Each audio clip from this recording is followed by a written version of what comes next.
Pues ya estamos aquí en el foro para nuestro análisis en perspectiva. Salomón, ¿qué fue lo que propuso el jefe de gobierno del Distrito Federal, así en concreto, y por qué? El 1 de mayo de este año, Miguel Ángel Mancera invita a que tengamos un debate serio, responsable, ordenado, sobre una de las variables, quizá la variable más olvidada de nuestro modelo, de nuestro arreglo económico, que es el salario mínimo. Salario que ha perdido más de 75% su poder adquisitivo desde finales de los 70 hasta la fecha. Y en ese sentido, porque afecta a muchos millones de mexicanos, cerca de 7, la posibilidad de revisar el cómo iniciar una trayectoria incremental. Es así como a partir de ese momento se inicia un proceso en donde Miguel Ángel Mancera nos pide constituir al Gabinete Económico, un grupo de expertos que nos ayude a formular una propuesta técnica sustentada, robusta, que se pueda presentar como tal. Es en ese sentido que se presenta el documento formal de política de recuperación de salarios mínimos, en donde se trata de proponer cuál es el camino, cuáles son las respuestas a las objeciones legítimas que se escucharon a lo largo de esos meses y al final de cuentas una puntualización muy concreta de cuál es el camino que se debe de seguir. Bueno, y vaya que si se han escuchado objeciones, Luis, al final ha sido un debate sí ha habido, digámoslo así, discusión sí ha habido.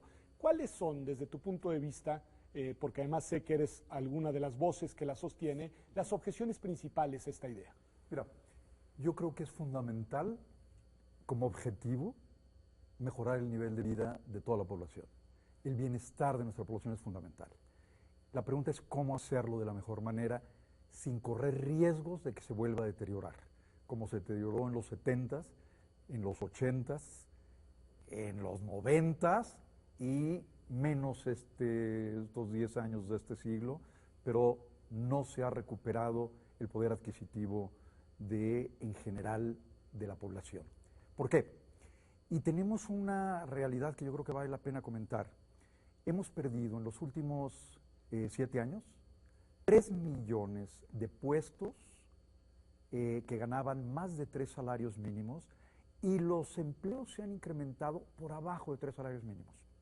O sea, los empleos que se han generado son los que están por debajo de 3 salarios mínimos y hemos perdido más de 3 millones arriba de 3 salarios mínimos. Es decir, hay una precarización.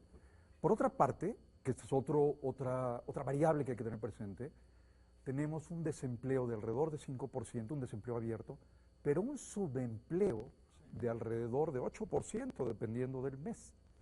Si sumas estas dos, que es el verdadero desempleo, no se pueden sumar aritméticamente porque son definiciones diferentes, pero andas entre 12 y 13% de desempleo real en nuestra economía. No hemos podido crear los empleos necesarios en el país para absorber a toda esta mano de obra. ¿Y tú dirías que esta propuesta no abonaría en esa dirección? A lo que abona es a incrementar un índice, un concepto que está ahí, que efectivamente por su definición perdió el 70% del poder adquisitivo de 1976, de hecho, al 2000. Ya no lo ha perdido igual, de repente, dependiendo de los meses, se recupera o no. La pregunta es, ¿ayuda el salario mínimo a crear este empleo que no tenemos? ¿A mejorar los salarios que no tenemos? Si la respuesta es sí, incrementémoslo. Ahora, tú dices sí, por lo que me imagino. Bueno, yo diría sí, dos cosas. Sí, por A ver, diría, primero, estamos hablando de los mexicanos que menos ganan.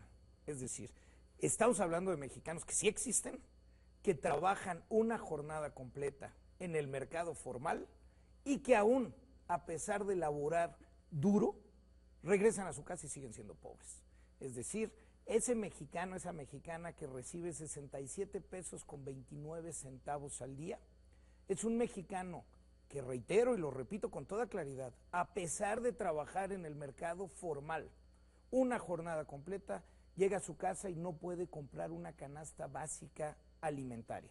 Entonces, en una primera instancia, esa variable, como dice mi querido Luis, pues esa variable impacta, en definitiva, en un grupo de gente. Quizá no te soluciona lo demás, pero te impacta acá. Pero segundo, estamos convencidos que en toda esta línea de poder fortalecer el mercado interno, de reducir las brechas de desigualdad y de combatir la pobreza, el salario mínimo sí que juega un papel. Y tenemos hoy evidencia del mundo y tenemos bastante claridad en la teoría moderna económica que nos permite ver que un mejor salario fomenta la productividad, fomenta los mercados internos y con esto crece la economía y genera mejores variables. Tercero, y lo digo de manera muy puntual, el hecho de que el salario mínimo haya estado estancado como referente ha jalado la masa salarial en su conjunto a la baja. Hoy México tiene una de las masas salariales más bajas del mundo, es decir, cuando divides la producción total del país entre las ganancias del capital y lo que se va a pagar salarios, la de México es una de las más bajas y una de las más bajas en la historia. Entonces, creemos nosotros que también un mejor referente, un mayor referente de lo que ganan los que menos ganan, los menos calificados, va a hacer que paulatinamente los demás salarios también vayan mejorando. Luis, te la paso así, directo. Sí, ojalá. Ojalá. Ojalá. Pero ¿y por qué no? Te veo ¿por qué el escepticismo. Mira, hay 13 millones, 13% de desempleo, presionando los salarios a la baja. Podríamos subir el salario mínimo a 5,000 pesos, no a 120 o a 130 o 180, a 5,000. ¿Qué va a pasar si no creamos las fuentes de empleo? ¿Quién va a pagar mejores salarios? La verdad es que mientras no creemos los empleos que requerimos, los salarios van a seguir sufriendo esta presión del enorme desempleo que tenemos y los salarios van a seguir a la baja. Entonces, eso es lo que quiere decir nada más para entender bien el argumento. Tú dices, aunque subamos nominalmente el salario mínimo, exacto, dadas las condiciones del mercado laboral en México, lo que va a suceder es que muy pocos van a recibir ese salario. Y de la, digamos, exactamente, y de la enorme ausencia de capital, máquinas, fierros, computadoras, edificios, etcétera, que no tenemos para absorber toda esta mano de obra. Entonces, Salomón acaba de decir algo importante. Si mejora el salario, no mencionó el mínimo, si mejora el salario, vamos a tener más consumo, vamos a reactivar la economía, indudablemente. Lo que tenemos que hacer es mejorar el salario. ¿El mínimo va a ayudar a mejorar el salario? Ojalá. Entendí bien la paradoja que está, que entreveo en tu argumento, que es aumentar el salario mínimo, paradójicamente lo que va a hacer es disminuir el salario. ¿Ese es el argumento central? Mira, aquí hay un tema. Si subes el salario mínimo, ¿sí?, y solo se incrementa en este grupo formal, que son alrededor de 300,000 personas en el mercado formal, porque los otros no trabajan tiempo completo, son jornadas menores.